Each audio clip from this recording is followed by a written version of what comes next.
welcome back to a special feature of the Jackrabbit Illustrated podcast. We're excited to have you join us here today. Before we dive in, we'd like to thank our sponsors who help make this possible. First off, a big thank you to our title sponsor again for 2024, the Kubota Dealers of South Dakota.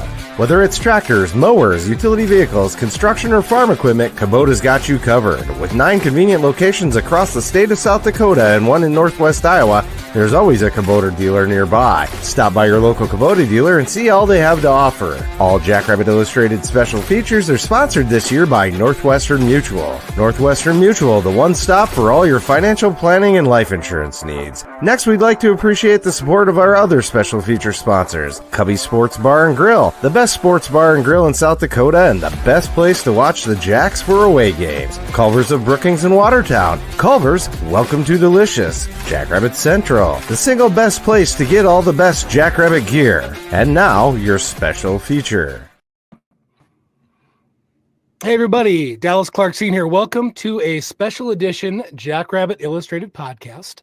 Excited here on a Wednesday night to talk to a couple of, we'll call them former Jackrabbit legends, Myah Selland, excuse me, I can't talk tonight, and Tori Nelson of women's basketball fame, here to catch up a little bit. We've talked to them before. We want to just kind of see what they've been up to the last year or so since we've chatted last, and then also talk about their charity, Her Turn, who has Day of Giving coming up next week, a week from today, on Wednesday the 5th. But first, real quick, thank you again to Kubota Dealers of South Dakota, our title sponsor of this year. If you need any sort of equipment or whatever, make sure you think orange. Get to a Kubota dealer of South Dakota. You know, mowers, tractors, you know, snow throwers, whatever, all kinds of options. Make sure you check them out. They'll hook you up. Also, thank you, Northwest Mutual, Cubbies, and Culver's.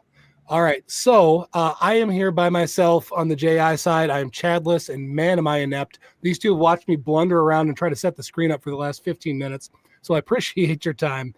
Again, Myah, Tori, thank you very much for hanging out tonight. Tori, we'll start with you. What you been up to here lately?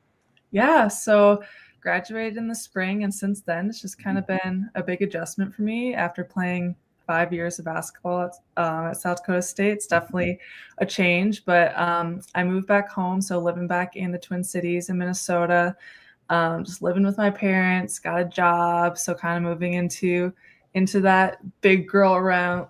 But I got a couple months off this summer to just kind of relax, enjoy myself. I got to go out to Australia to visit Myah, got to take a couple different trips. So it's been an adjustment, but it's been good so far. Sweet. Can I ask, are you in like career job mode or is this in between job? I'm in a bit of a career job mode. Okay. What is it? I'm work at a consulting firm for nonprofits. So kind of connects right with Her Turn. I get to learn a lot about nonprofits and how those are managed. So it's been good so far. Very cool. Congratulations on that. Yeah. Nice. All right, Myah, how about you?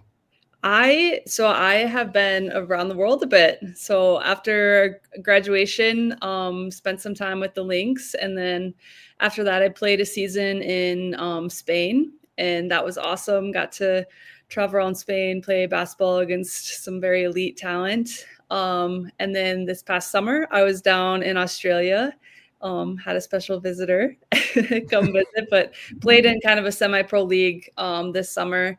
And then decided that it was time to move on from my time in basketball. And so I am back stateside, and I am pursuing a master's degree in nonprofit management.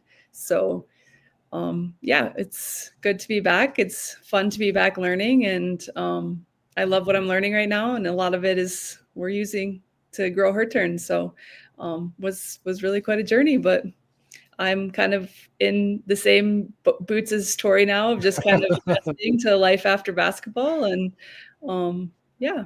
So I know we're here to talk about Her Turn, but I'm really curious on that transition from I'm an athlete my whole life to civilian life. And I want to talk to both of you guys about that just a little bit, because also I've got my daughter just finished her senior year of cross country at Hamlin. So I'm watching her adjust to that too, which especially at that level, it's the same, like you're basically practicing all year and you're all together and you go right from cross country to indoor track to outdoor track, and it doesn't ever stop. And like all of a sudden she's just done for the first time in her life. So I guess, Myah, since it's more recent for you, like, can you talk a little bit more about that decision to be done and what that feels like? Yeah, I think it really helped having, not to make too much about her turn, but just kind of having those things outside of basketball that I think that was really important for us, in college even. We found her turn not really as a job, but kind of like that passion project that we kind of found a lot of purpose in. And so I think that's really helped me just where I'm at too, of I still have that kind of purpose and am finding kind of other things that I enjoy, but it's definitely a transition. It's just kind of, that was our routine for so long. And it was obviously a huge part of our lives. And so it is definitely an adjustment. But I think for me, it just felt like the right time to kind of find myself away from basketball and having kind of that passion that I kind of found outside of basketball to kind of lean into now as I adjust has been really important for me. That's a good point. And one, you can make it about her turn all you want, because that's we're here to talk about it. I'm always curious about this because as a has been or never was myself, it's a really interesting time in life. And again, watching my daughter adjust to that. Hold on. Ryan Granowski chimed in and said, "Go Jack." What's up, Ryan? How you doing, bud? Always good to hear from you. All right. So, and I'm curious now, Tori, can you maybe talk about your journey and what that adjustment's like a little bit too, again, being a civilian now and being done? Yeah. I think, I don't know, I don't want to go against what Mai's saying, but our experiences were a little different. And I feel like Mai, you kind of decided this was my time, like maybe could have kept playing, but you didn't, just kind of felt like it was the right time. Mine felt very abrupt. And I didn't really have a choice in it, and that last game was the last game. But I really cherished it. And I think I loved the team. I loved the people so much, where it was a really hard transition for me at first. I think, the first couple of days, it's like, oh yeah, I'm just taking a little break, taking a couple of weeks off. I'll hop back in a couple of weeks, but that wasn't the case. And so I think just finding habits and routines outside of basketball is really important for me, which honestly I didn't do for a while. Like, I relaxed. I probably didn't work out for 3 months or so after, but it's definitely been a hard transition. But I think I'm finally kind of finding my footing. Like Myah mentioned, kind of finding another purpose outside of basketball. That's been our whole identity for even before SDSU, pretty much our whole lives. And so finding other things to be passionate about, other things to put our energy in, has definitely helped that transition for sure. Yeah, there's so much from competing in college athletics and the dedication and routine and putting yourself second and all of those things that translate to the rest of life. And that's actually a really good segue, I think, into her turn, which I'm still absolutely blown away. I'll let you guys give your elevator speech here and talk about it here in a second. But the idea that you guys started this as collegiate athletes is still the coolest damn thing in the world to me. It's so impressive, and I'm just amazed by it. And it's still going and still growing. And you've got your fundraiser here coming up in a week. But yeah, it just there's so much that I don't know. To me, if I'm, and I've been, in a position to hire a lot of people, and to me, if somebody has competed collegiately, like that puts them a step above anybody else, because of what I know that they've gone through and they can put up with and push themselves through and whatever. But anyway, now let's flip now. For anybody that hasn't heard of her turn, Myah, do you want to take us through that here real quick a little bit? Yep. Well, I think I'll just echo. I think we are still blown away of just like the support that her turn has received, and Nice. like we're really excited about continuing to grow. But so her turn is a nonprofit organization that Tori and I founded 3 years ago now, and we provide scholarships to girls in the Brookings community to attend SDSU sporting camps who otherwise probably wouldn't have that opportunity. And so our scholarships consist of, we pay the camp fees, which are getting more and more expensive these days. We pay for, can confirm. Yeah. We provide equipment. So if they're attending soccer camp, we'll get them the cleats, we'll get them the shin guards. We usually give them a gear bag, which just includes like a new backpack, water bottle, toiletries. Most of our camps are overnight camps, so they get to spend time in dorms. They get to spend time on a college campus. And then lastly, we'll provide transportation, which is always another real barrier for families to find, the time. These camps happen during the middle of the work week. So we provide transportation for the kids to get to and from camp too. And so, Tori, I don't know, you can give some of the summary. You're good with the numbers. Yeah. So our first year we had 9 scholarships. The following year we had 18, so we doubled. And then last year we had 24. So we've kind of had that consistent growth, and we want to keep growing, but we also have made it a point to have sustainable growth where, we don't want to bite off more than we can chew. We want to give the people who are getting these scholarships, we want to give them a quality experience. We want to make sure that we're dedicating enough time to that. So still continuing to grow. We kind of have some future things in the plan of maybe expanding outside Brookings, but we really want to just make sure that we, have all of our ducks in a row and that we're providing the best experience we can. So I can tell you guys, as a business person, the general concept of starting small and local and getting your process and getting things right is the correct approach. I mean, that is, you do that perfectly, and then you worry about scaling out. Like I'm impressed with the way that you're approaching that. And the general idea of just making things available to girls that wouldn't necessarily have that, because it's twofold in my opinion. One, there's the off-season progression in sports right now is getting absolutely out of control. And I'm a part of it. My kid, it's well documented on these podcasts. I take my son Hudson, who's a football player, to 15 football camps a year. We're all over the country. And I don't do it because you have to get ahead. It's just fun. But it is getting to the point where to compete, you have to do these extra things. So it's awesome, one, that you're making that available. And two, it's just you learn and you grow so much by seeing, getting involved with this and getting involved with other coaches, getting exposed to different facilities. I don't know. I'm really impressed with the idea of it. I'm curious, do you have, Tori, any a kind of a date in mind, or when a threshold maybe of when you would start to move outside the area a little bit? That's a good question. And we've talked a lot about it, and we have some really great advisors, some great board members who have more experience than I do in this area. And so we've had a lot of conversations about it. We have talked about this year of just staying where we're at, just really solidifying it. But I would say maybe 2 years or so. So maybe not this camp season, but the following is kind of a goal we're shooting for. But again, we just want to make sure that, we're giving the quality that we need to at the moment. No, that's absolutely the right approach. And I'm sorry if I missed it. Maybe Myah said it, but is there an age range that you focus on specifically? Yeah, so we just do middle school girls. Gotcha. There's some tricky rules with NCAA and recruitable athletes and stuff. So we can stay under that high school age level. And honestly, middle school is a great time to get people involved. It's still early enough, or if you've never played before, it's okay. You can pick it up quick. So it's kind of a sweet spot for us as the middle schoolers. Cool. And what is I don't know if is it an application process, or what does that look like if somebody wants to take advantage of what you're doing? Yep. So we actually, we go to the middle school right in Brookings, and we present the opportunity to all the girls in the middle school. And so we just kind of tell them how it goes. We have, the dates set, what sport do you want? If the dates work, check it out. We have a pretty easy application. I think the hardest part is write a sentence about why you might want to do this. So it's nothing too difficult.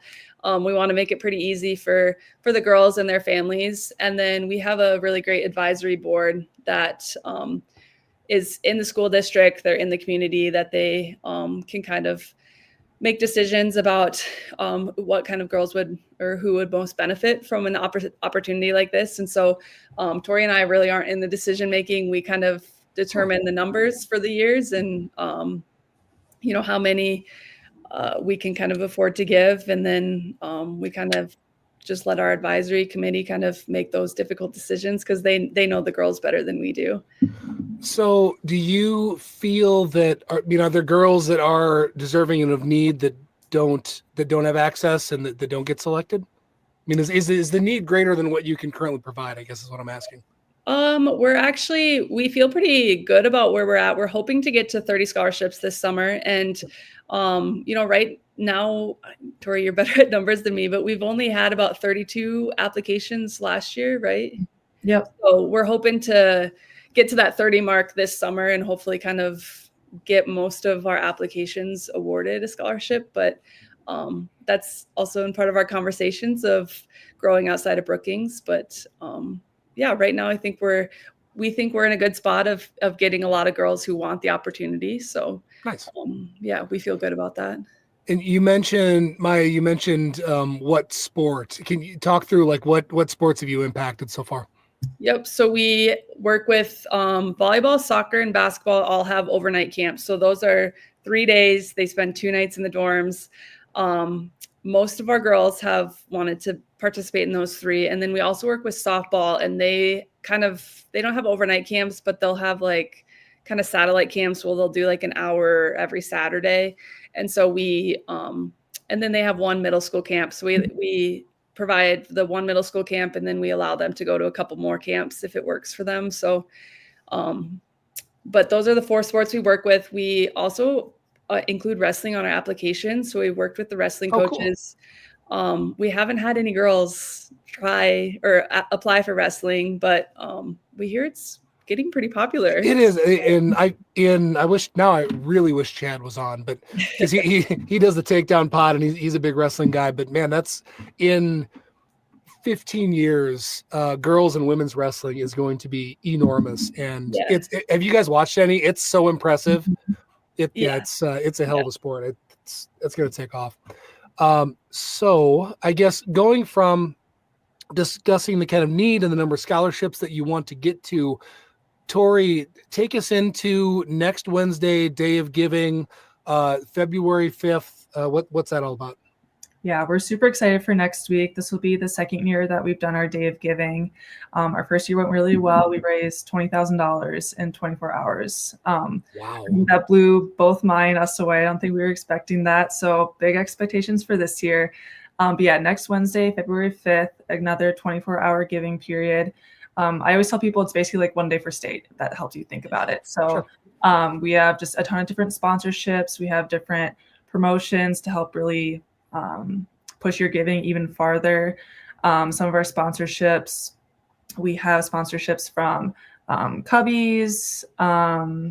Help me out, Myah. So Cubbies, Northwestern Energy, Einspar, Auto Plaza, and then Daktronics all have pledged matching gifts. So our total, we're shooting for 175 total donors. So we're not focused so much on how much you give, just that you give. And so we have those matching gifts kind of staggered throughout the day of hopefully we can unlock those gifts. Those matching gifts will unlock a total of $2,500, which is enough to cover 5 scholarships for the summer. So we're really excited about those sponsorships and appreciate those businesses partnering with us. Yeah, and then we also have a drawing for a basket from Cool Beans, Be Well, and Socialite. So if you donate at least $50, you get entered into a drawing for that. Then we're also really excited. We just kind of locked this down, is that we're doing a promotion with Culver's. So if you go to Culver's between 11 a.m. and 3 p.m., 10% of their net profits will go to her turn. So really good excuse to go to Culver's if anyone is interested. All right, one more time, repeat that. What day, what time at Culver's? Brookings or Brookings and Watertown? Just Brookings. Okay. Yep. So Brookings, February 5th from 11 a.m. to 3 p.m. Culver's. 10% of the proceeds will go to her turn. All right, that is a no-brainer. If you are anywhere near Brookings, you should be eating at Culver's and Brookings anyway. So get there, get yourself a double butter burger with cheese. I go with ketchup and pickles on mine. Onion rings, fries, mix them together. Get yourself a concrete mixer. There's no reason not to do that. Get to Culver's. That is. And then talk about how to donate, Myah. How do we? If somebody listening right now wants to find you, what do they do? Yep. So we have kind of 3 main ways. First, maybe easiest, we're on Venmo. So just Her Turn SD on Venmo. We have a PayPal link. That PayPal link is actually so we work with the Brookings Foundation, but if you visit herturnsd.org, we have a Day of Giving page up ready to go. You can donate through PayPal. That'll take you to the Brookings Foundation webpage, but you'll be able to donate from there. And then lastly, we take checks, which is probably a little harder for this day, but we still accept checks gladly. What? A check? Yeah. What is a check? So checks can be sent to, we have our addresses on our webpage, will probably be easiest. But yeah, if you visit just herturnsd.org, we have a page just set up kind of dedicated to the Day of Giving. It'll give you more information about our promotions and then ways to give too. Cool. So, all right, Jim, I don't know what you're suggesting here, but you say you're going to match something. So I'm putting that up and I'm holding it to you that you're matching someone's donation for something. If you want to go ahead and comment exactly what you mean, go for it.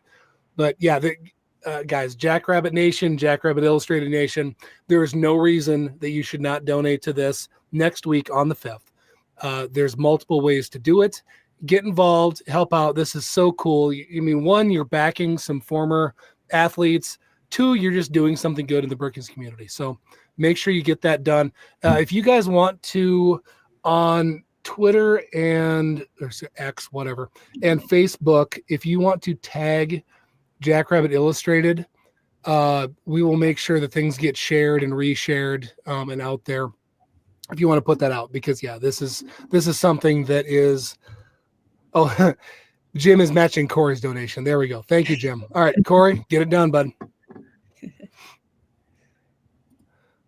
All right. So, anything else that we're missing as we're talking through this? Because it's big day. I mean, you obviously raised a ton last year. You've got corporate sponsors that are going to match. Anything else you want to talk about? I think there's one other. So if we get a little past our Day of Giving, we actually have a really fun opportunity with the Sioux Falls Stampede.